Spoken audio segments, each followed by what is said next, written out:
Hello everyone, welcome back to this new video. साथियों, आप सभी का स्वागत है इस नए सेशन में। करंट क्विज घटना चक्र की ये बुक है और यहाँ पर हम कुछ इंपॉर्टेंट एमसीक्यू करने वाले हैं।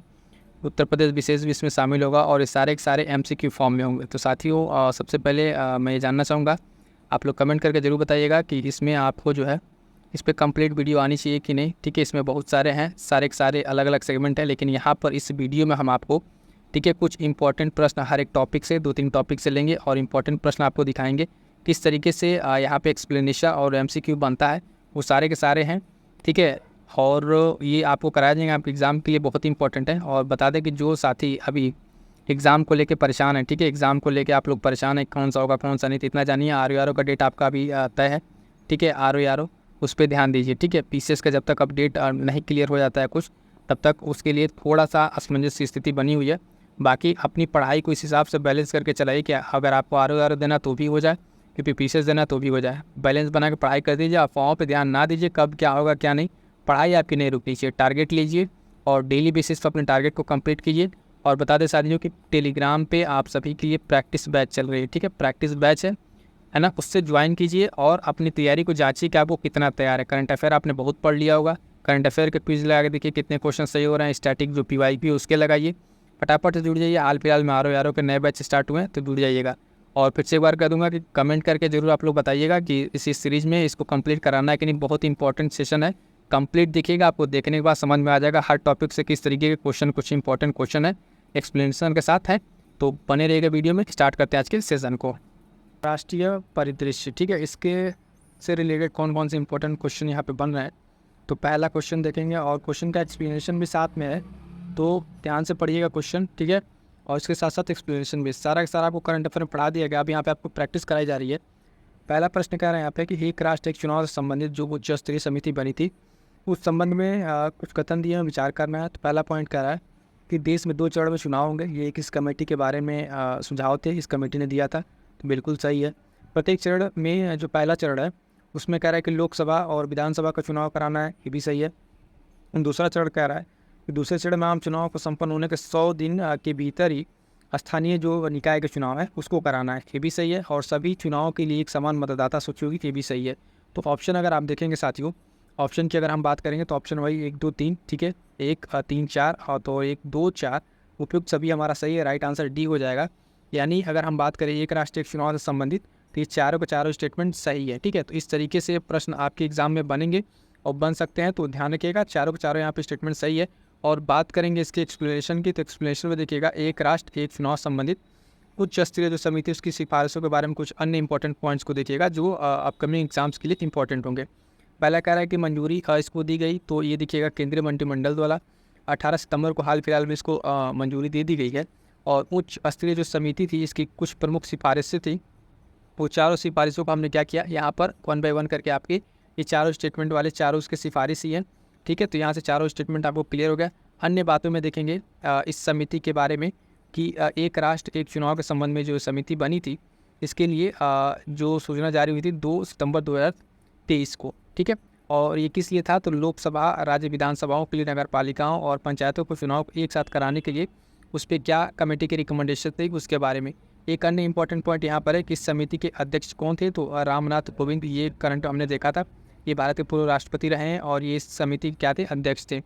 और अन्य पॉइंट देखेंगे साथ ही, एक उच्च स्तरीय जो समिति थी एक राष्ट्र एक चुनाव, ये अपनी रिपोर्ट सौंपी 14 मार्च 2023 को, इसने राष्ट्रपति द्रौपदी मुर्मू को अपना रिपोर्ट सौंपा था।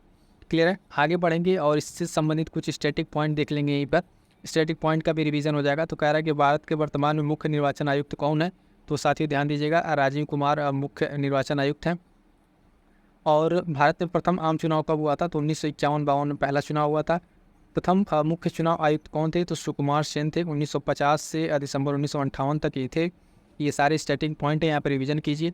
प्रधानमंत्री कौन थे, तो जवाहरलाल नेहरू थे। और उसके बाद से राष्ट्रपति राजेंद्र प्रसाद, प्रथम लोकसभा अध्यक्ष, कितनी बार प्रश्न पूछा गया है, JV मावलंकर, ठीक है। आगे बढ़िएगा। अगला प्रश्न कह रहा है कि 1 से 30 सितंबर 2024 के मध्य देश भर में 7वां राष्ट्रीय पोषण सप्ताह मनाया गया, ठीक है, पहला स्टेटमेंट। दूसरा कह रहा है कि 31 अगस्त 2024 को केंद्रीय महिला एवं बाल विकास मंत्री अन्नापूर्ण देवी ने नई दिल्ली में 7वें राष्ट्रीय पोषण सप्ताह का शुभारंभ किया। तो उपयुक्त में से कौन सा सही है, तो दोनों स्टेटमेंट आप देखेंगे अपने आप में कंट्राडिक्ट कर रहे हैं ऑप्शन देखिएगा तो यहाँ पे जो इसका राइट आंसर हो जाएगा केवल एक। ठीक है, केवल एक सही है, दूसरा ऑप्शन इसका गलत है। ठीक है, एक्सप्लेनेशन की बात करेंगे, क्यों देखेंगे कि देखिएगा दोनों को दोनों आपस में क्या है, 7वां राष्ट्रीय पोषण दिवस मनाएगा 24 वाला, और 24 में ही दोनों अलग अलग दे रहा है, कंट्राडिक्ट कर रहा है। एक्सप्लेनेशन की बात करेंगे तो फटाफट से देखिए एक्सप्लेनेशन। इसमें कह रहा है कि 7वां राष्ट्रीय पोषण सप्ताह जो मनाया गया 1 से 30 सितंबर 2024 के मध्य ये मनाया गया है। इसका उद्देश्य क्या है, तो साथियों ध्यान रखिएगा, इसका उद्देश्य जो है मिशन पोषण 2.0 के आधार पर जीवन चक्र दृष्टिकोण के माध्यम से कुपोषण से व्यापक रूप से निपटने के लिए इसका उद्देश्य है, और इसके द्वारा इसको लाया गया था। तो ये बहुत इंपॉर्टेंट है, महिला और बाल विकास मंत्रालय भारत सरकार द्वारा लाया गया। तो मंत्रालय पूछता है तो ये पॉइंट ध्यान रखिएगा। ठीक है, महिला और बाल विकास मंत्रालय के द्वारा इसको लाया गया था। ठीक है, और इसके उसमें अन्य चीज़ों में देखेंगे कि जो बाल विकास मंत्री अन्नपूर्णा देवी थी, इन्होंने क्या गुजरात के गांधीनगर स्थित महात्मा मंदिर से इसका शुभारंभ किया था। तो ये वाला भी पॉइंट आपको क्लियर हो जाना चाहिए। अगला पॉइंट है साथियों, कह रहा है कि 17 से 20 सितंबर 2024 के मध्य 8वां भारत जल सप्ताह 24 नई दिल्ली में आयोजित हुआ। इसका मुख्य विषय समावेशी जल विकास और प्रबंधन के लिए साझेदारी और सहयोग था। पूछ रहा है कौन सा से सही है इसमें, तो ऑप्शन देख लीजिएगा, 1, 2, 1 और 2 दोनों। तो राइट आंसर इसका ऑप्शन सी है। ठीक है, दोनों को दोनों इसमें स्टेटमेंट सही है, तो दोनों स्टेटमेंट फिर से एक बार देख लीजिए कि 8वां भारतीय जल सप्ताह जो मनाया गया नई दिल्ली में मनाया गया, और इस वर्ष की जो मुख्य विषय इसकी थीम थी समावेशी जल विकास और प्रबंधन के लिए साझेदारी। दोनों स्टेटमेंट सही है। आगे बढ़ेंगे नेक्स्ट क्वेश्चन की तरफ। इसके एक्सप्लेनेशन को देख लीजिए। इसमें क्या क्या, 8वां जो भारत जल सप्ताह आयोजन किया गया 2024 कब हुआ, तो 17 से 20 सितंबर 2024 के मध्य कहाँ आयोजित, भारत मंडपम नई दिल्ली में इसका आयोजन हुआ। किसके द्वारा, तो जल शक्ति मंत्रालय भारत सरकार। ठीक है, जल शक्ति मंत्रालय के अधीन हुआ। और एक पॉइंट और क्या है कि इसकी मुख्य विषय जो थीम थी समावेशी जल विकास, हमने देखा ही। उद्घाटन किसके द्वारा किया गया, तो प्रेसिडेंट जो है द्रौपदी मुर्मू के द्वारा इसका उद्घाटन किया गया है। क्लियर है ये। तो आई होप सो कि देख पा रहे होंगे कि इसके किस तरीके से क्वेश्चन है। क्वेश्चन के बाद तुरंत आपको एक्सप्लेनेशन देखने को मिल रहा है। टू द पॉइंट सारे के सारे पॉइंट्स आपके यहीं पे क्लियर हो जाएंगे। ठीक है, तो देखिएगा नेक्स्ट क्वेश्चन कह रहा है कि राष्ट्रीय पेंशन प्रणाली जो है एनपीएस वात्सल्य योजना के संबंध में निम्नलिखित कथनों पर विचार कीजिए। कथन कह रहा है कि 18 सितंबर 2024 को केंद्रीय मंत्री निर्मला सीतारमण ने नई दिल्ली में एनपीएस वात्सल्य योजना का शुभारंभ किया। ये स्टेटमेंट सही है। यह जो नाबालिग हैं 18 वर्ष से कम आयु की, उनके लिए शुरू की गई पेंशन योजना है। ये भी सही है। अगला स्टेटमेंट कह रहा है कि केंद्रीय वित्त मंत्री ने इस योजना की घोषणा जो है केंद्रीय बजट 2024-25 में की थी। ये भी सही है। और चौथा स्टेटमेंट कह रहा है कि इस योजना के तहत माता पिता जो है बच्चे के नाम पर प्रतिवर्ष न्यूनतम 1000 रुपये का निवेश कर सकते हैं। तो आप देखेंगे ये भी स्टेटमेंट सही है। तो यहाँ पे पूरा आपका स्टेटमेंट सही है, तो ऑप्शन डी राइट आंसर हो जाएगा। चारों के चारों स्टेटमेंट सही है। तो इस पूरे के पूरे जो आप देखेंगे राष्ट्रीय पेंशन प्रणाली वात्सल्य से संबंधित जो भी कथन है सारे के सारे स्टेटमेंट पॉइंट्स के रूप में आपको मिले, और सारे के सारे आपके क्या है यहाँ पर सही है। एक्सप्लेनेशन में देखेंगे तो एक्सप्लेनेशन में वही सारे पॉइंट्स हमको मिलेंगे। ठीक है, क्या है, तो जो नाबालिग हैं उनके लिए एक पेंशन योजना है। शुभारंभ होता है 18 सितंबर 2024 को। कहाँ पर, तो नई दिल्ली में। ठीक है, सो इसके जो स्टार्ट कौन करता है, तो केंद्रीय वित्त एवं कारपोरेट जो मंत्री हैं निर्मला सीतारमण। और इस योजना की जो घोषणा हुई थी वो 23 जुलाई 2024 को केंद्रीय बजट में हुई थी। इस पहल के बारे में 1-2 पॉइंट क्या है, तो ध्यान दीजिएगा। यह एक जो नई पहल शुरू की गई बच्चों के वित्तीय भविष्य को सुरक्षित करने के लिए, और ये योजना संचालित होगी पेंशन फंड विनियामक और विकास प्राधिकरण के तहत इसको रेगुलेट किया जाएगा। अगला प्रश्न देखिएगा, इम्पॉर्टेंट है। कह रहा है कि 16 सितंबर को प्रधानमंत्री नरेंद्र मोदी ने भारत की पहली नमो भारत रैपिड रेल का उद्घाटन किया। यह रैपिड रेल कहाँ से कहाँ तक परिचालित होगी, तो ऑप्शन है अहमदाबाद से भुज के बीच, अहमदाबाद से सूरत, अहमदाबाद से भरूच और अहमदाबाद से गांधीनगर के बीच। का राइट आंसर हो जाएगा ऑप्शन ए, अहमदाबाद और भुज के बीच में ये क्या होगा, संचालित होगा। इंपॉर्टेंट प्रश्न है, आगे बढ़िएगा। इसके एक्सप्लेनेशन देखेंगे तो एक्सप्लेनेशन में क्या क्या पॉइंट्स है कि प्रधानमंत्री नरेंद्र मोदी द्वारा अहमदाबाद गुजरात में कई विकास परियोजनाओं का उद्घाटन किया गया, और ये कब किया गया, 16 सितंबर को। इसमें क्या क्या पॉइंट्स अन्य हैं, तो इसमें जो अन्य पॉइंट्स हैं उसको देखिएगा जो एग्ज़ाम्स के उससे हैं। इसमें सबसे पहले उद्घाटन जो किया गया ये भारत की पहली नमो भारत रैपिड रेल अहमदाबाद से भुज के बीच, ये पॉइंट इंपॉर्टेंट है। उसके साथ अगला पॉइंट जो इसमें इंपॉर्टेंट है इसको देखिएगा, कई रूट पर ट्रेन चली। ठीक है, इसमें वंदे भारत ट्रेनों को भी शामिल किया गया है, तो अन्य बहुत सारी ट्रेनें हैं। और प्रधानमंत्री ने यहाँ पे क्या लॉन्च किया है, तो अंतर्राष्ट्रीय वित्तीय सेवा केंद्र प्राधिकरण सिंगल विंडो IT सिस्टम को भी यहाँ पे लॉन्च किया। अगला प्रश्न देखेंगे, ये भी एक मिशन मौसम से संबंधित है। ये प्रश्न भी आपको कराया जा चुका है करंट अफेयर की क्लास में। तो जो साथी नए हैं वो करंट अफेयर की क्लास नहीं देखें हैं, इसी चैनल पर जाइए, आपको बहुत सारी करंट अफेयर की अपडेट क्लास मिलेगी जनवरी से लेकर सितंबर तक के मैराथन, और साथ साथ जो आई दृष्टि मैगजीन है वो भी आपको यहाँ पे मिल जाएगा। तो कंप्लीट वहाँ से करने के बाद इस MCQ क्लास को कीजिए, आपका रिवीजन भी हो जाएगा और सारे के सारे कॉन्सेप्ट आपके तैयार भी हो जाएंगे। तो कह रहा है क्वेश्चन यहाँ देखिएगा कि 11 सितंबर को केंद्रीय मंत्रिमंडल ने मिशन मौसम को स्वीकृति प्रदान की। इस मिशन के संबंध में निम्नलिखित कथनों पर विचार कीजिए। अगले 2 वर्षों के लिए मिशन जो मौसम को स्वीकृति दी गई है, ये सही है। उसके बाद स्टेटमेंट कह रहा है कि इस अवधि के लिए इस मिशन हेतु परिव्यय राशि है लगभग 2000 करोड़ रुपए की, ये भी स्टेटमेंट सही है। मुख्य रूप से यह मिशन पृथ्वी विज्ञान मंत्रालय द्वारा कार्यान्वित किया जाएगा, ये भी सही है। हमसे पूछ रहा है ऑप्शन में कौन सा आपका यहाँ पे सही है, ठीक है। 1 और 2, 2, 3, 1, 3 या उपयुक्त सभी, तो राइट आंसर डी हो जाएगा साथियों। राइट आंसर ऑप्शन डी यहाँ पे सही हो जाएगा। तो मिशन आप ध्यान दीजिएगा, मिशन मौसम के तहत ये तीनों स्टेटमेंट सही है। इन तीनों स्टेटमेंट को अच्छे से ध्यान से देख लीजिए क्या क्या इसमें बातें कही गई है। बात करेंगे इसके शॉर्ट नोट्स के बारे में, तो शॉर्ट नोट्स कह रहा है मिशन मौसम, ठीक है, स्वीकृति केंद्रीय मंत्रिमंडल द्वारा 11 सितंबर 2024 को। और बात करेंगे मिशन, इसकी अवधि 2 वर्ष की है और इस अवधि के लिए 2000 करोड़ रुपये लागत है ना। और लक्ष्य क्या है, भारत को हर मौसम के लिए तैयार करके जलवायु स्मार्ट बनाना। क्लियर है, आगे बढ़ेंगे। अब देखिएगा यहाँ पर कुछ क्वेश्चन आपको देखने को मिलेंगे कहाँ से, चर्चित व्यक्ति से, ठीक है। तो फटाफट से देखिए कुछ क्वेश्चन यहाँ पे चर्चित व्यक्ति से। पहला ही प्रश्न कह रहा है कि मई 2024 में किसे राष्ट्रीय लघु उद्योग निगम NSIC के नए अध्यक्ष और प्रबंधक निदेशक के रूप में पदभार संभाला है। तो यहाँ पे ऑप्शन आपके पास डॉक्टर शुभ्रांशु शेखर आचार्य, डॉक्टर नवीन कुमार, अनुराग मित्तल या दीपक गोयल। तो राइट आंसर हो जाएगा साथियों option A, doctor Shubhranshu Shekhar Acharya जो है राष्ट्रीय लघु उद्योग निगम के नए अध्यक्ष और प्रबंधन निदेशक के रूप में पदभार इन्होंने ग्रहण किया है, ठीक है। तो इसके एक्सप्लेनेशन बहुत ज़्यादा फंड नहीं है, सीधी से एक अपॉइंटमेंट का प्रश्न है। आगे बढ़िएगा। अगला प्रश्न, 1 मई 2024 को कौन उद्योग संवर्धन और आंतरिक व्यापार विभाग के लिए नए निदेशक नियुक्त हुए। तो प्रखर जो है वर्मा, प्रतिमा सिंह, संजय शर्मा या अंजना श्रीवास्तव। तो राइट आंसर हो जाएगा साथियों इसका भी ऑप्शन सी, प्रतिमा सिंह जो है ये क्या नियुक्त हुई है, DPIIT के नई निदेशक के तौर पे नियुक्त हुई हैं। ये चर्चा में क्यों थी, तो इसके निदेशक तौर पे नियुक्त हुई हैं और इसके पहले ये भारतीय राजस्व सेवा में IAS अधिकारी थी, ठीक है। आगे बढ़ेगा। स्टैटिक GK के बारे में यहाँ से कुछ पॉइंट, ठीक है, इससे संबंधित। तो DPIIT जो है इसकी स्थापना 1995 में होती है और किस मंत्रालय से अधीन ये काम करता है, तो वाणिज्य एवं उद्योग मंत्रालय का अधीन ये काम करता है। इसका प्रमुख कार्य क्या है, तो आप देखेंगे प्रत्यक्ष जो विदेशी निवेश हैं उसमें तेज़ी लाना और उद्योगों एवं व्यापार के संतुलित विकास में सहायता करके देश में औद्योगिक विकास को क्या करना, बढ़ावा देना। तो ये इस डिपार्टमेंट की क्या है, स्टैटिक कुछ पॉइंट्स है। अगला पॉइंट देखिएगा कि क्वेश्चन, हाल ही में सिमोन हैरिस ने किस देश के प्रधानमंत्री के रूप में पदभार ग्रहण किया है। तो ऑप्शन है आपके पास फिनलैंड, कनाडा, आयरलैंड या पेरू। इसका राइट आंसर हो जाएगा साथियों, ठीक है, राइट आंसर हो जाएगा ऑप्शन बी, आयरलैंड के, ठीक है। सिमोन हैरिस जो है ये आयरलैंड के प्रधानमंत्री के रूप में शपथ ग्रहण किया है। इसके बारे में कुछ इंपॉर्टेंट स्टैटिक पॉइंट देखेंगे। तो सिमोन हैरिस आयरलैंड के नए प्रधानमंत्री के रूप में पदभार ग्रहण किया और ये इस देश के सबसे युवा प्रधानमंत्री बने। साथ ही साथ किसका स्थान लिया, तो जान दीजिएगा भारतीय मूल के लिए, भारतीय मूल के जो नाम था इनका लियो वराडकर, ठीक है, इनका स्थान लिया है सिमोन हैरिस ने, ठीक है। आगे बढ़ेंगे, देखेंगे नेक्स्ट क्वेश्चन। अगला प्रश्न है कि अप्रैल 2024 में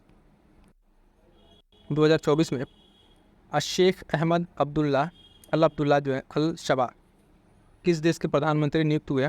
ऑप्शन है कुवैत, ओमान, बहरीन या सऊदी अरब। सारे के सारे क्वेश्चन आप देख रहे होंगे करंट अफेयर क्लास में आपके कवर अप है। राइट आंसर हो जाएगा ऑप्शन है कुवैत में, ठीक। स्टैटिक पार्ट इसमें नियुक्ति का है तो इसमें बहुत ज़्यादा रहेगा नहीं, सीधी सी बात। अप्रैल 2024 में कुवैत के नए प्रधानमंत्री नियुक्त हुए शेख अहमद अब्दुल्ला अल शबा है। स्थान किनका लिया ज़्यादा इंपॉर्टेंट नहीं है, ठीक है। और आगे बढ़िएगा। अगला पॉइंट स्टैटिक GK देख लीजिएगा। राजधानी जो है इसकी कुवैत सिटी है और मुश्व यहाँ का कुवैती दिनार यहाँ पर है। वर्तमान में कुवैत के अमीर जो है यही बनेंगे शेख मिसाल अल अहमद अल जबर अल सब, ठीक है, ये वहाँ के कुवैत के अमीर हैं। आगे बढ़िएगा। अगला पॉइंट क्वेश्चन देखेंगे। 8 अप्रैल 2024 को पीटर हिग्स का निधन हो गया, वह थे तो पर्यावरणविद थे, भौतिकविद थे या गणितज्ञ, वास्तुविद। तो राइट आंसर हो जाएगा साथियों ये थे एक भौतिकविद थे, है ना, पीटर हिग्स। इनका निधन हो गया कब, अप्रैल 2024 में। इनके बारे में क्या है इंपॉर्टेंस है कि ये इन्होंने फिजिक्स में इनको नोबेल पुरस्कार ही जीता था इन्होंने। तो पीटर हिग्स का नाम ध्यान रखिएगा और इनका निधन जो है हो गया है। और ये बेल्जियम के फ्रांसवा एगलट के साथ मिलकर हिग्स बोसान कण की खोज की थी। इसके लिए 2013 का नोबेल पुरस्कार भौतिकी में दिया जा चुका है। तो इस तरह का जो इंटरनेशनल निधन होता है, जो किसी क्षेत्र से जुड़े होते हैं उनसे प्रश्न बन जाता है, तो ये प्रश्न ध्यान रखिएगा। आगे बढ़िएगा, अगला प्रश्न, अप्रैल 2024 में ओस्माने शोंको किस देश के नए प्रधानमंत्री नियुक्त हुए हैं? तो ऑप्शन है आपके पास इथियोपिया, लाइबेरिया, दक्षिण सूडान या सेनेगल। तो राइट आंसर हो जाएगा साथी इसका ऑप्शन डी सेनेगल। हाल फिलहाल में अगर आप बात करें तो ओस्माने शोंको को सेनेगल का प्रधानमंत्री नियुक्त किया गया है। क्लियर है? तो इसमें बहुत ज़्यादा स्टैटिक नहीं है कि ये भी इनका सिर्फ अपॉइंटमेंट है, तो ये अपॉइंटमेंट में नाम याद रखिएगा। आगे बढ़ेंगे, अगला पॉइंट क्या है इसमें, अगला पॉइंट कह रहा है स्ट्रैटेजी जी के जो सेनेगल के बारे में। ये एक दक्षिण जो पश्चिमी अफ्रीकी देश है, ठीक है, पश्चिमी अफ्रीकी देश है और यहाँ की राजधानी डकार है, बस इतना ही याद रखिएगा। आगे बढ़ते हैं, अगला प्रश्न, अगला प्रश्न कह रहा है साथियों ध्यान दीजिएगा कि अप्रैल 2024 में भारतीय राजस्व सेवा के सेवानिवृत्त अधिकारी जगजीत पवाडिया को कहाँ स्थित अंतर्राष्ट्रीय नारकोटिक्स नियंत्रण बोर्ड का अध्यक्ष दोबारा चुन लिया गया है? तो ऑप्शन है रोम, जिनेवा, वियना या बर्लिन। तो राइट आंसर हो जाएगा इसका साथी ऑप्शन बी वियना का। ठीक है, इनको वियना का क्या चुन लिया गया, दोबारा नारकोटिक्स नियंत्रण बोर्ड का अध्यक्ष चुन लिया गया है। और ये भी एक रिटायर्ड IRS ऑफिसर हैं, इनके बारे में इतनी सारी जानकारी है। ठीक, तो यहाँ पे इतने और सारा कोई इंपॉर्टेंट नहीं है, इंपॉर्टेंट ये रहेगा अगला क्वेश्चन, क्रिस्टलिना जॉर्जिवा दूसरी बार किस वैश्विक संगठन की प्रबंधक निदेशक MD नियुक्त हुई है? यूनेस्को, IMF, विश्व बैंक समूह, यूनिसेफ। तो राइट आंसर हो जाएगा साथ ही मोस्ट इंपॉर्टेंट क्वेश्चन है, अंतर्राष्ट्रीय जो मुद्रा कोष है, ठीक है, तो उसकी क्या हुई है, ये MD फिर से नियुक्त हो गई है। तो ध्यान रखिएगा क्रिस्टिना जॉर्जिया के बारे में और स्ट्रैटेजी के ध्यान दीजिएगा। इनका दूसरा काल 5 वर्ष के लिए है, इसके पहले भी यही रहेंगे। ठीक है, अगला पॉइंट देखेंगे इसकी स्ट्रैटेजी के में, ये महत्वपूर्ण रहेगा। IMF की स्थापना 1944, मुख्यालय की बात करेंगे तो वाशिंगटन DC USA में इसका मुख्यालय। कुल सदस्य देश की बात करेंगे तो 190 कुल सदस्य देश आपको इसमें देखने को मिल जाएंगे। ठीक है, तो ये पॉइंट भी ध्यान रखिएगा। अगला प्रश्न, हाल ही में कौन विप्रो लिमिटेड के नए मुख्य कार्यकारी अधिकारी CEO नियुक्त हुए हैं? थियरी डेलापोर्टे, श्रीनी पल्लिया, पराग अग्रवाल, हर्षद प्रेमजी। तो राइट आंसर हो जाएगा साथियों इसका ऑप्शन है ना, ऑप्शन बी होगा, श्रीनी पल्लिया जो है हाल फिलहाल में विप्रो लिमिटेड की नए मुख्य कार्य अधिकारी नियुक्त हुए हैं। आगे बढ़िएगा, इसके एक्सप्लेनेशन देखेंगे क्या इसमें पॉइंट है। सिर्फ वही है, एक अपॉइंटमेंट है, तो अपॉइंटमेंट से आपको ध्यान रखना है, कार्यकाल 5 वर्ष का होता है। और कुछ इसके स्टैटिक के बारे में देखेंगे तो विप्रो लिमिटेड के बारे में, ये कैसी एक संस्था है, तो बहुराष्ट्रीय सूचना प्रौद्योगिकी कंपनी है, स्थापना 1945 में होती है। संस्थापक इसके जो प्रेम जी हैं और मुख्यालय कर्नाटक बंगलुरु में आपका मिल जाएगा। यहाँ पे वर्तमान में कौन है अध्यक्ष? तो ऋषद प्रेम जी इसके अध्यक्ष है। अगला प्रश्न, अप्रैल 2024 में केंद्र सरकार ने किसे 16वें वित्त आयोग का नया अपूर्णकालिक सदस्य नियुक्त किया है? तो ध्यान दीजिएगा, 16वें वित्त आयोग का अध्यक्ष को कमेंट करके आप बताइएगा। हालांकि ये प्रश्न बहुत इंपॉर्टेंट है, ठीक है। इसमें सदस्य के रूप में पूछा है तो जो राकेश मोहन है, मनोज पांडा, उदित पटेल, शिखा शर्मा। तो राइट आंसर हो जाएगा साथियों, यहाँ पे जो चुना गया है वो मनोज पांडा को चुना गया है पूर्णकालिक सदस्य के रूप में। मनोज पांडा के बारे में ध्यान देंगे, क्या है, एक प्रसिद्ध अर्थशास्त्री हैं और इनकी नियुक्ति 16वें वित्त आयोग के पूर्णकालिक सदस्य के रूप में होती है। ठीक, नियुक्ति किनके द्वारा होगी? राष्ट्रपति द्रौपदी मुर्मू करेंगे और इसके उपाध्यक्ष जो इस समय नीति आयोग के प्रथम उपाध्यक्ष थे डॉक्टर अरविंद परगड़िया, यही इस समय इसकी अध्यक्षता कर रहे हैं 16वें वित्त आयोग के। उसमें कुछ स्ट्रैटेजी के बारे में देख लेंगे यहाँ पे। तो स्ट्रैटेजी की क्या कह रहा है, एक संवैधानिक निकाय है, ठीक है। वित्त आयोग 280 आर्टिकल में अनुच्छेद 280 में बात की गई है इसके बारे में, ठीक। और प्रतिवर्ष 5 वर्ष में इसका गठन किया जाता है राष्ट्रपति के द्वारा। इसमें एक अध्यक्ष और सदस्य होते हैं, 4 अन्य होंगे। और प्रथम जो पहला वित्त आयोग बना था 1951 में, उसका अध्यक्ष कौन थे? KC नियोगी थी। फटाफट जितने सारे स्टैटिक पॉइंट आपको ध्यान में रखने हैं। आगे बढ़िएगा, अगला पॉइंट है साथियों, उसको देखेंगे। ये है आपका कुछ चर्चित स्थल से संबंधित अब कुछ MCQ हैं यहाँ पे, उसको देख लेते हैं, ठीक है। चर्चित स्थल ये भी हम आपको करा चुके हैं। ध्यान दीजिए कि इसमें पहला प्रश्न कह रहा है कि जुलाई 2024 को राजस्थान में जो मंत्रिमंडल है वहाँ का, उसके द्वारा नागरिक विमानन नीति मंजूरी को दी गई। इस नीति के अंतर्गत ग्रीनफील्ड एयरपोर्ट कहाँ बनाया जाएगा? इंपॉर्टेंट लगा है ग्रीनफील्ड एयरपोर्ट, ठीक है। तो ऑप्शन है आपके पास, देख लीजिएगा, किशनगढ़, कोटा, झालावाड़ा और भीलवाड़ा। तो राइट आंसर यहाँ पर हो जाएगा ऑप्शन बी, कोटा, ठीक है। राजस्थान में नागरिक विमानन नीति 2024 को मंजूरी दी गई थी, हाल फिलहाल में चर्चा में था। 2 जुलाई 2024 को दी गई राजस्थान मंत्रिमंडल के द्वारा।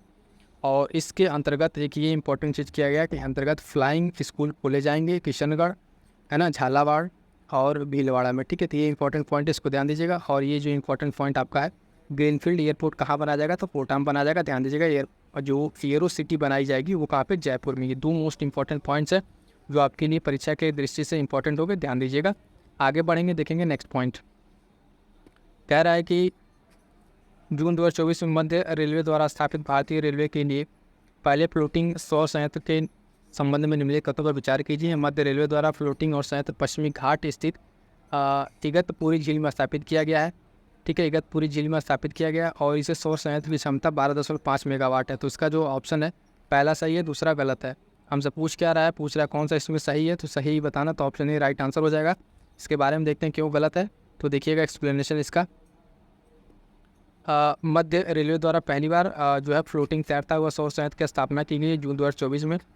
ये संयंत्र स्थापित किया गया पश्चिमी घाट में स्थित इगतपुरी झील में। दूसरा गलत इसलिए है कि इसकी जो क्षमता है 10 मेगावाट है। यहाँ पे प्रश्न में आप देखेंगे तो प्रश्न में आपको 12.5 मेगावाट दिया है, जबकि इसकी क्षमता कितना है, 10 मेगावाट ही क्षमता इसकी है। ठीक है, और इसकी विशेषता क्या है कि भारतीय रेलवे द्वारा अपनी तरह की पहली इस तरह का पहल है। तो ये इंपॉर्टेंट ज़्यादा रहेगा, पश्चिमी घाट में और स्थित इगतपुरी झील में इसको किया गया, मध्य रेलवे के द्वारा इसको किया गया और इसकी क्षमता कितनी है, 10 मेगावाट है। इतने सारे पॉइंट्स को आपको ध्यान में रखना है। क्लियर है कि जून 2024 में कौन सा सैन्य स्टेशन प्लास्टिक वेस्ट रोड वाला दूसरा सैन्य स्टेशन बन गया है। ऑप्शन है आपके पास देखेंगे, जयपुर है ना, नारंगी, अहमदनगर या अम्बाला। तो इसका राइट आंसर जो हो जाएगा साथियों, देखिएगा ऑप्शन ए जयपुर सैन्य स्टेशन। ये जो है स्टेशन प्लास्टिक वेस्ट रोड वाला दूसरा स्टेशन बन गया है। बात करेंगे इसकी एक्सप्लेनेशन की, तो एक्सप्लेनेशन देखेंगे क्या क्या दिया हुआ है पॉइंट्स। तो देखिएगा पॉइंट करा प्लास्टिक वेस्ट रोड वाला दूसरा सैन्य स्टेशन।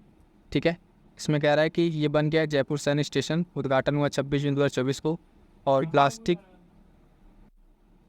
प्लास्टिक का जो ये वेस्ट रोड वाला जो पहला सैन्य स्टेशन मिलिट्री स्टेशन था वो असम के गुवाहाटी में स्थित नारंगी सैन्य स्टेशन है। ये मोस्ट इंपॉर्टेंट है, ध्यान रखिएगा। इस तरह के पॉइंट्स आपको स्टेटमेंट में देके बन सकते हैं।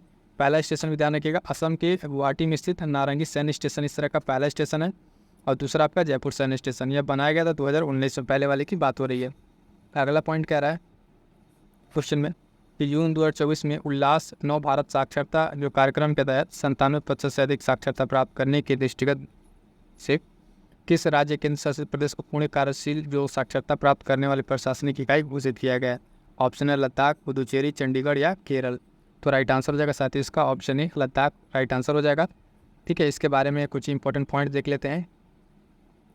तो कार्यशील साक्षरता प्राप्त करने वाली प्रशासनिक जो इकाई है तो उसके बारे में देखिए क्या क्या पॉइंट्स हैं यहाँ पर। तो देखिए घोषित हुआ था ये 24 जून 2024 को, और इसके साथ जो अन्य पॉइंट हैं ये लद्दाख में हुआ है और घोषितकर्ता लद्दाख के जो राज्यपाल हैं उपराज्यपाल डॉक्टर BD मिश्रा। क्यों घोषित किया गया है तो इसके बारे में देखिएगा, उल्लास के बारे में, उल्लास नव भारत साक्षरता कार्यक्रम जो है इसके तहत 97% से अधिक साक्षरता प्राप्त करने के दृष्टिगत है। ठीक है, तो ये ध्यान रखिएगा, उल्लास लद्दाख में। अगला पॉइंट है कि हाल ही में किस देश ने सामूहिक सुरक्षा जो संधि संगठन है CSTO से बाहर निकलने की घोषणा की है। तो ऑप्शन है रूस, तजाकिस्तान, बेलारूस या आर्मेनिया। तो इसका राइट आंसर हो जाएगा साथियों ऑप्शन डी, आर्मेनिया ने हाल फिलहाल में ये घोषणा की है। बात करेंगे इसके एक्सप्लेनेशन की, तो एक्सप्लेनेशन में देखिएगा सामूहिक सुरक्षा संधि संगठन। आर्मेनिया के प्रधानमंत्री जो है उन्होंने इस संगठन से बाहर निकलने की घोषणा की है। और CSTO के बारे में जानेंगे तो इसका गठन रूस के नेतृत्व में 1992 में सामूहिक सुरक्षा संधि के रूप में किया गया था। ठीक है, इसके बात करेंगे इसमें कौन कौन से अन्य देश हैं। तो देखिएगा बेलारूस, कजाकिस्तान, किर्गिस्तान, रूस, ताजिकिस्तान शामिल है। मुख्यालय इसका मॉस्को रूस में स्थित है। आगे बढ़ेंगे, नेक्स्ट क्वेश्चन देखिएगा, कह रहा है कि हाल ही में डिजिटल उत्तर प्रदेश कॉन्क्लेव 2024 कहाँ आयोजित किया हुआ है। तो ग्रेटर नोएडा, गाजियाबाद, लखनऊ या आगरा। राइट आंसर हो जाएगा साथियों ऑप्शन बी। ठीक है, लखनऊ में इसका आयोजन हुआ है, डिजिटल उत्तर प्रदेश कॉन्क्लेव 2024 का आयोजन। इसके बारे में जो शॉर्ट पॉइंट्स है, शॉर्ट नोट्स देख लीजिएगा। कह रहा है कि डिजिटल उत्तर प्रदेश कॉन्क्लेव 2024 का आयोजन 28 जून 2024 को लखनऊ उत्तर प्रदेश में होता है। और किसके द्वारा होता है तो एक पॉइंट ध्यान देखिएगा, द इकोनॉमिक टाइम्स द्वारा IT और इलेक्ट्रॉनिक्स विभाग उत्तर प्रदेश के सहयोग से। मुख्य विषय या थीम की बात करेंगे तो थीम देख लीजिएगा क्या है, unlimited potential in e-governance and technology transformation. ये क्या है, इसका मुख्य भाग थीम है ना, विषय वस्तु। और ये डिजिटल उत्तर प्रदेश कॉन्क्लेव कहाँ हुआ है तो लखनऊ उत्तर प्रदेश में। अगला पॉइंट क्या रहा है कि जून 2024 में यूक्रेन शांति शिखर सम्मेलन 2024 कहाँ आयोजित हुआ, दोहा, सिंगापुर, आबू धाबी या स्विट्जरलैंड। तो इसका राइट आंसर हो जाएगा साथियों ऑप्शन डी। ठीक है, स्विट्जरलैंड में ये हुआ यूक्रेन शांति शिखर सम्मेलन 2024 का आयोजन। इसके बारे में देखेंगे जो शॉर्ट पॉइंट्स है, डी राइट आंसर हो जाएगा आपका। शॉर्ट पॉइंट्स में है कि ये जून में हुआ 24 में स्विट्जरलैंड में। उद्देश्य क्या था? तो यूक्रेन में शांति की दिशा को मार्ग प्रशस्त करने के लिए आयोजित किया गया था। वो यूक्रेन शांति शिखर सम्मेलन, ध्यान दीजिए कहाँ हुआ है? स्विट्जरलैंड में किया गया है। अगला पॉइंट है कि क्वेश्चन ध्यान दीजिएगा, जून 2024 में भारत हिंद महासागर रिंग एसोसिएशन टूर पर्यटन सम्मेलन 2024 आयोजित किया गया। तो टोक्यो, दोहा, अबू धाबी या नई दिल्ली में? तो इसका राइट आंसर हो जाएगा साथियों। ठीक है, राइट आंसर क्या हो जाएगा? ऑप्शन डी, नई दिल्ली में इसको किया गया रिम एसोसिएशन का आयोजन। इसके बारे में थोड़ा सा कुछ स्टैटिक पॉइंट जान लीजिए। भारत हिंद महासागर रिम एसोसिएशन जो है टूर पर्यटन सम्मेलन 2024 आयोजन हुआ नई दिल्ली में, है ना। विदेश मंत्रालय, भारत सरकार द्वारा अफ्रीकी की सह मेजबानी में इसको किया गया है। इसमें बहुत सारे देश है, देश को नहीं ध्यान रखना, बस ये अंदर के कहाँ आयोजन हुआ? तो नई दिल्ली में आयोजन हुआ है। आगे बढ़िएगा, देखिएगा नेक्स्ट पॉइंट। अगला प्रश्न क्या रहा है इसमें? 30 जून 2024 में भारत और संयुक्त राज्य अमेरिका के बीच वर्ष 2024 के लिए पहली कमांड एंड कंट्रोल कंपेटिबिलिटी जो बोर्ड की बैठक हुई, कहाँ हुई? न्यूयॉर्क, जयपुर, नई दिल्ली या हैदराबाद? तो राइट आंसर हो जाएगा इस क्वेश्चन का भी साथियों ऑप्शन बी, नई दिल्ली। और इसके बारे में जो स्टैटिक पॉइंट्स है उसको देख लीजिए। स्टैटिक पॉइंट में क्या क्या है कि भारत और संयुक्त राष्ट्र जो अमेरिका है उसके बीच में 2024 में ये पहली कमांड एंड कंट्रोल कंपेटिबिलिटी जो बोर्ड की बैठक होती है, आयोजित होती है, जून में होता है। जो मानेकशा सेंटर नई दिल्ली में होता है, ये ध्यान रखिएगा। और 38 सदस्यीय जो भारतीय प्रतिनिधि मंडल का नेतृत्व किया है ना ब्रिगेडियर राहुल खानंद ने, ठीक है। और 29 सदस्यीय अमेरिकी का जो नेतृत्व किया वो निदेशक पॉल निकोलस थे। स्टैटिक पार्ट के बारे में बात करेंगे, क्या है CCB क्या है ये, ठीक है। तो इसके बारे में अगर जानेंगे तो ये भारत और संयुक्त अमेरिका के बीच क्या है? एक तरह का तकनीकी विशेष समूह है। और समझौता ये कब हुआ था? 2018 में हुआ था। ये पॉइंट ध्यान रखने वाला है। अगला प्रश्न, मई 2024 में चीन, जापान और दक्षिण कोरिया के बीच 9वां त्रिपक्षीय शिखर सम्मेलन कहाँ आयोजित किया गया? शंघाई, बीजिंग, सियोल या टोक्यो में? तो इसका राइट आंसर हो जाएगा साथियों ऑप्शन बी, सियोल में, ठीक है। चीन, जापान, दक्षिण कोरिया के बीच 9वां त्रिपक्षीय शिखर सम्मेलन सियोल में हुआ। आगे बढ़िएगा, इसके बारे में जो इंपॉर्टेंट पॉइंट्स देख लीजिए। त्रिपक्षीय सम्मेलन का आयोजन, है ना, मई में हुआ, सियोल, दक्षिण कोरिया में। 3 राष्ट्रों के बीच लगभग 4 वर्ष में आयोजित होने वाला पहला शिखर सम्मेलन है, ठीक। इसमें क्या बात कर रहा है कि इसमें तीनों राष्ट्र मिलकर क्या करेंगे? तो वैश्विक सकल घरेलू जो उत्पाद है उसके लगभग 25% का योगदान ये तीनों मिलकर करते हैं। अगला पॉइंट कि हाल ही में यूरोपीय संघ और भारत की 14वीं वार्ता 2024 कहाँ आयोजित की गई? रोम, ब्रुसेल्स, नई दिल्ली या जयपुर में? तो इसका राइट आंसर हो जाएगा साथियों ऑप्शन सी, नई दिल्ली में, ठीक है। नई दिल्ली में आयोजित किया गया, ठीक। इसके बारे में ज़्यादा कुछ इंपॉर्टेंट पॉइंट नहीं है, बस वही है 7 मई को आयोजित किया, यूरोपीय संघ और भारत है, नई दिल्ली इसका आयोजन स्थल है, ठीक है। अब यहाँ पर हमारे पास कुछ अगला टॉपिक है जो है उससे देखेंगे कि यहाँ पर वर्ष दिवस सप्ताह से संबंधित कुछ इंपॉर्टेंट क्वेश्चन देख लेते हैं, ठीक है। तो इसको देखिए, पहला कह रहा है प्रतिवर्ष विश्व पाचन दिवस जो स्वास्थ्य के लिए मनाया जाता है, कब मनाया जाता है? तो ऑप्शन डी राइट आंसर होगा, 29 मई को विश्व पाचन स्वास्थ्य दिवस के बारे में जान लीजिए क्या क्या है। तो 29 मई 2024 को मनाया गया। थीम क्या थी? Your digestive health, make it a priority, ठीक है। उद्देश्य पाचन संबंधी समस्याओं को बारे में लोगों को जागरूकता बढ़ाना, ठीक है। तो ये सब सारी चीज़ें इसमें रहेंगी। अगला प्रश्न, विश्व तंबाकू निषेध दिवस कब मनाया गया? तो स्टेटमेंट वाला प्रश्न है। यह प्रतिवर्ष 31 मई को मनाया जाता है। वर्ष 2024 दिवस मुख्य विषय की थीम क्या थी? अन्न उगाओ, तंबाकू नहीं। इसका जो राइट आंसर है साथियों केवल एक राइट आंसर हो जाएगा, ठीक है। ये राइट आंसर हो जाएगा, प्रतिवर्ष 31 मई को मनाया जाता है, ये सही है। दूसरा गलत है। क्यों गलत है अभी देख लेते हैं। तो विश्व तंबाकू निषेध दिवस 21 मई को मनाया गया। मुख्य विषय क्या? बच्चों को तंबाकू उद्योग के हस्तक्षेप से बचाना, ये इस वर्ष की थीम थी, इसलिए ऑप्शन बी राइट आंसर नहीं था, गलत था, ठीक है। ये थीम याद रखिएगा। और इसका उद्देश्य वही सारा है, हानिकारक पदार्थों को रोकना। और WHO के अनुसार बाकी सारा डेटा है, इतना इंपॉर्टेंट नहीं है। शुरुआत का हुआ तो ये देख लीजिए, भारत में तंबाकू नियंत्रण के लिए पहल राष्ट्रीय तंबाकू नियंत्रण कार्यक्रम करता है। शुरू कब हुआ था? 2007-8 में हुआ था, ठीक। आगे बढ़िएगा, देखिएगा नेक्स्ट क्वेश्चन। अगला प्रश्न कह रहा है कि मई 2024 में संयुक्त राष्ट्र अंतर्राष्ट्रीय शांति सैनिक दिवस कब मनाया गया? तो ये मनाया गया 29 मई को, ठीक है। इसके बारे में आइए देखते हैं कुछ इंपॉर्टेंट पॉइंट। सी राइट आंसर हो जाएगा, संयुक्त राष्ट्र अंतर्राष्ट्रीय शांति दिवस 29 मई। और इस वर्ष की थीम की थी fit for the future, building better together, ठीक। अगला प्रश्न है, मई दिवस अंतर्राष्ट्रीय महिला स्वास्थ्य कार्रवाई दिवस कब मनाया गया? तो भी मनाया गया आपका 28 मई को, ठीक है। इस वर्ष की थीम देख लीजिए, वर्ष की थीम थी mobilising in critical times of threats and opportunities. ठीक है, अंतर्राष्ट्रीय महिला स्वास्थ्य कार्रवाई दिवस 28 मई को। आगे बढ़िएगा, अगला प्रश्न कि मई 2024 में वर्ल्ड हंगर डे मनाया गया, तो कब मनाया गया? तो ये मनाएगा 28 मई को मनाएगा, ऑप्शन बी राइट आंसर हो जाएगा। ठीक है, मई 28 मई को मनाया गया वर्ल्ड हंगर डे, क्योंकि जो डे और थीम वाला क्लास हम आपको करा दिए हैं, इसमें बस देख लीजिए, थोड़ा थोड़ा डे पूछेगा और उसकी थीम पूछेगी और बाकी कुछ स्टैटिक पॉइंट इसमें ज़्यादा नहीं ध्यान रखना है। मुख्य विषय क्या है, जहाँ रहेगा तहाँ हम आपको बता देंगे। थ्राइविंग मदर्स थ्राइविंग वर्ल्ड, 28 मई वर्ल्ड हंगर डे। ठीक है, आगे बात करेंगे, अगला प्रश्न इसका मई 2024 में पहला अंतर्राष्ट्रीय मार्कोर दिवस कब मनाया गया? तो मनाया गया 24 मई को, ध्यान रखिएगा। आगे बढ़ते हैं, अगला पॉइंट जिसमें अंतर्राष्ट्रीय जो पहला इस तरह का मनाया गया है ना, मार्कोर दिवस, तो ध्यान रखिएगा 24 मई को मनाया गया है। और इसमें उल्लेखनीय बात यह है कि उद्देश्य मार्कोर के संरक्षण के बारे में जागरूकता बढ़ाना है।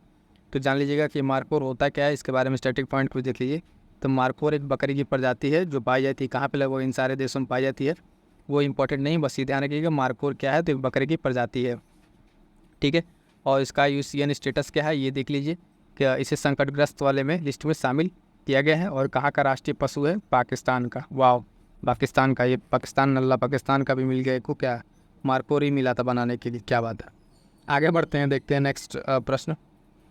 कह रहा है कि 20 मई 2024 को विश्व भर में अंतर्राष्ट्रीय जैव विविधता दिवस मनाया गया। 20 मई को नहीं, ये तो 22 मई को होता है।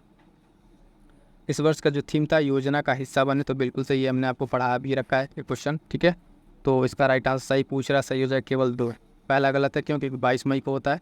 इसके बारे में इंपॉर्टेंट पॉइंट्स देख लीजिए। अंतर्राष्ट्रीय जैव विविधता दिवस one of the most important एक है, क्योंकि जैव विविधता से जो पर्यावरण से संबंधित जो डे दिवस है पूछे जाते हैं। तो ये मनाया गया 22 मई को। योजना का हिस्सा बने, बी जो है पार्ट ऑफ द प्लान, ये इसकी 20 मुख्य विषय है, थीम है। जैव विविधता के संरक्षण के बारे में लोगों को जागरूक करना इसका उद्देश्य है। ठीक, आगे बढ़िएगा, देखिएगा अगला पॉइंट। क्वेश्चन है, कह रहा है हाल ही में विश्व माप विज्ञान दिवस मनाया गया, तो ये मनाया गया आपका 20 मई को। कब? 20 मई को मनाया गया। मुख्य विषय इसका सस्टेनेबिलिटी था, ये पॉइंट ध्यान रखिएगा। आगे बढ़ते हैं, देखते हैं नेक्स्ट प्रश्न। नेक्स्ट प्रश्न क्या कह रहा है कि हाल ही में अंतर्राष्ट्रीय संग्रहालय दिवस कब मनाया गया? ये इंपॉर्टेंट है, ध्यान दीजिएगा। तो मनाया गया 18 मई को। ठीक है, 18 मई को मनाया गया। और अंतर्राष्ट्रीय संग्रहालय दिवस, ठीक, इसकी इस वर्ष की विषय वस्तु थीम क्या थी? तो देख लीजिए, शिक्षा और अनुसंधान के लिए संग्रहालय इंपॉर्टेंट रहेगा, अंतर्राष्ट्रीय संग्रहालय दिवस। अगला पॉइंट कह रहा है कि हाल ही में विश्व दूरसंचार और सूचना समाज दिवस जो है कब मनाया जाता है? तो राइट आंसर हो जाएगा ऑप्शन डी, 17 मई को मनाया जाता है। ठीक, 17 मई को मनाया जाता है विश्व दूरसंचार और सूचना समाज दिवस, 17 मई को। ठीक है, सतत विकास के लिए डिजिटल नवाचार, ये इस वर्ष की मुख्य जो थीम थी, विषय वस्तु थी। अगला प्रश्न कि हाल ही में वर्ल्ड हाइपरटेंशन डे कब मनाया गया? तो साथियों देखिएगा, मनाया गया 17 मई को मनाया गया है। इस वर्ष की थीम देख लेते हैं, वर्ल्ड हाइपर टेंशन डे, 17 मई को। Major your blood pressure accurately, है ना, कंट्रोल इट, लिव लॉन्गर, ये इस वर्ष की थीम थी। और यहाँ पर WHO के अनुसार कुछ बताया गया कि दक्षिण पूर्व एशिया में अनुमानित लगभग 294 मिलियन लोग जो है इससे अधिक ही कहीं उच्च रक्तचाप से पीड़ित हैं। ठीक है, ये ब्लड प्रेशर से, हाइपरटेंशन वाले से, डिजीज से पीड़ित हैं। अगला प्रश्न, हाल ही में अंतर्राष्ट्रीय परिवार दिवस कब मनाया गया? तो ये मनाया गया आपका देखेंगे 15 मई को। ठीक है, अंतर्राष्ट्रीय परिवार दिवस 15 मई को। ठीक, इसका थीम देख लीजिए। आगे बढ़ते हैं, 15 मई को मनाएगा अंतर्राष्ट्रीय परिवार दिवस। और परिवार और जलवायु परिवर्तन क्या है इस वर्ष की मुख्य विषय वस्तु थीम है। ठीक है, अगला प्रश्न। अब देखिए कुछ पॉइंट्स हम यहाँ पे देखेंगे उत्तर प्रदेश स्पेशल से। ठीक है, उत्तर प्रदेश स्पेशल से कुछ पॉइंट्स यहाँ पे हैं, है ना। तो सारे पॉइंट्स को भी देख लेते हैं क्या क्या है। तो पहला पॉइंट है यहाँ पे, पहला पॉइंट जो कह रहा है, तो यूपी स्पेशल का ये पहला प्रश्न, 22 अगस्त 2024 को राष्ट्रीय जो गंगा स्वच्छ मिशन है, IIT BHU और डेनमार्क के बीच रणनीतिक गठबंधन ने यहाँ पे स्वच्छ नदियों पर नवाचारी स्मार्ट प्रयोगशाला परियोजना का अनावरण किया है। तो ये कहाँ पर किया है? वाराणसी में किया है।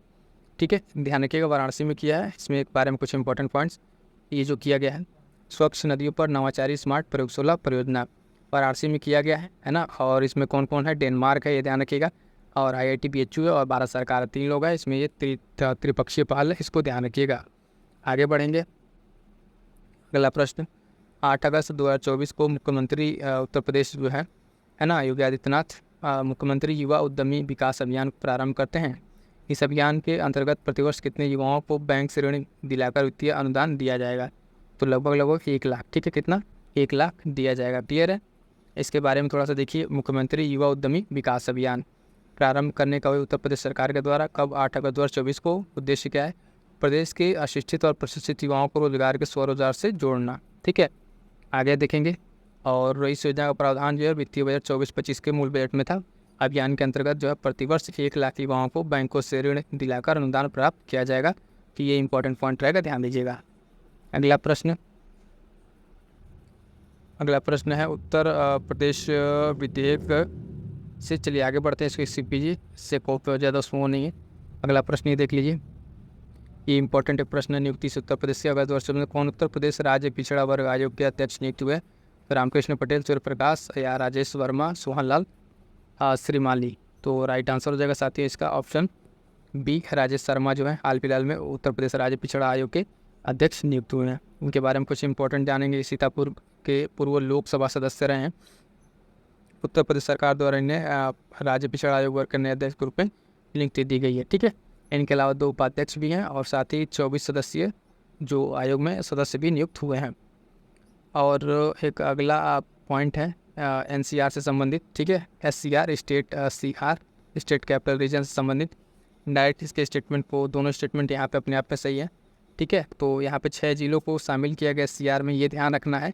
और यहाँ पर ये सूचना जारी की गई। इसमें कुछ इंपॉर्टेंट पॉइंट्स आपको डायरेक्ट बता देते हैं जो इम्पोर्टेंट है। उत्तर प्रदेश से राजधानी क्षेत्र जो अधिसूचना है जारीकर्ता जो कौन मंत्रालय है? तो आवास एवं शहरी नियोजन विभाग उत्तर प्रदेश सरकार।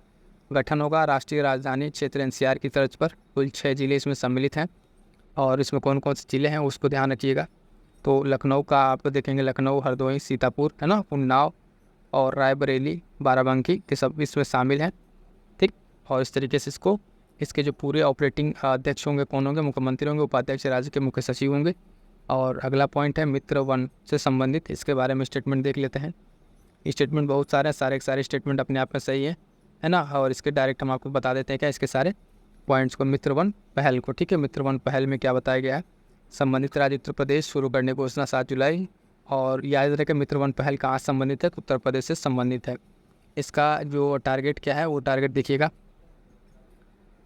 35 करोड़ पौधे लगाकर हर क्षेत्र को बढ़ावा देना। 35 करोड़ पौधे लगाने का इसका मुख्य उद्देश्य, बस ये पॉइंट ध्यान रखिएगा। स्टेट स्पेशल में आपसे पूछ लिया जाएगा। ठीक, अगला पॉइंट है कि एक ये point important question, Tata power solar system द्वारा कहाँ से उत्तर प्रदेश में हर घर सोलर टाटा पावर के संग नामक की पहल शुरू की गई है? तो ये वाराणसी से शुरू की गई साथियों, है ना। और इसके बाद से बता दें इसके बारे में कुछ स्टैटिक पॉइंट देख लीजिए, ये भी इंपॉर्टेंट है। तो वाराणसी से स्टार्ट होता है और टाटा पावर सोलर सिस्टम इसमें है। इस पहल का शीर्षक है घर घर सोलर टाटा पावर के संग। और इसका उद्देश्य जो है, उद्देश्य ध्यान रखिए, उत्तर प्रदेश का हर घर में रूफ टॉप सोलर समाधान उपलब्ध कराना है। सोलर टॉप के लिए इसमें आप इंस्टॉलेशन के लिए 1,08,000 रुपये तक का क्या कर सकते हैं, इसमें लाभ ले सकते हैं। तो क्लियर है साथियों यहाँ तक? तो ये था साथियों कुछ इंपॉर्टेंट करंट क्विज से संबंधित। मैं फिर से आपसे एक बार कहूँगा कि आप इसमें इस रिलेट की चाहते हैं कि नहीं वीडियो ज़्यादा से ज़्यादा अगर आपके कमेंट रहेंगे, है ना, तो उससे पता चलेगा कि आप लोग कितने लोगों को चाहिए, उस हिसाब से फिर इस पर आगे काम किया जाएगा। और जैसा कि मैंने आपको बताया कि इस पर बहुत सारी चीज़ें हैं, है ना, टॉपिक्स हैं, इस पर काम चलेगा, इस पर वीडियोज़ आएंगी। और उसके साथ साथ जो एक इंपॉर्टेंट चीज़ है कि आपके लिए प्रैक्टिस बहुत ज़रूरी है साथियों। तो टेलीग्राम से जुड़ना ना भूलिएगा, PDF हम आपको प्रोवाइड करा देंगे। और साथ साथ बता दें कि टेलीग्राम से जुड़ के आप प्रैक्टिस बैच करंट अफेयर की और RU स्पेशल बैच जरूर ज्वाइन कीजिए। पढ़िएगा कितना भी, अगर प्रैक्टिस नहीं कीजिएगा तो आपको बेहतर रिजल्ट नहीं मिलेगा। आपकी गलती क्या है, गलतियाँ पता नहीं चलेगी। तो जुड़िए उससे और प्रैक्टिस कीजिए। और बाकी जो भी इंपॉर्टेंट वीडियोज़ हैं इस चैनल पर जाकर जरूर देख डालिए। चाहे करंट अफेयर की मैराथन, और सारे के सारे प्रश्न वहीं से थे जो साथी किए हुए हैं उनको पता होगा। ये जो करंट अफेयर की आपको वीडियो भी दिख रही है, यहाँ से सारे के सारे प्रश्न थे, है ना। और बाकी अन्य भी जो इंपॉर्टेंट है उन सबको देखते रहिए, पढ़ते रहिए और रिविज़न करते रहिएगा। मिलते हैं किस नेक्स्ट वीडियो में, तब तक के लिए थैंक यू सो मच। ठीक है।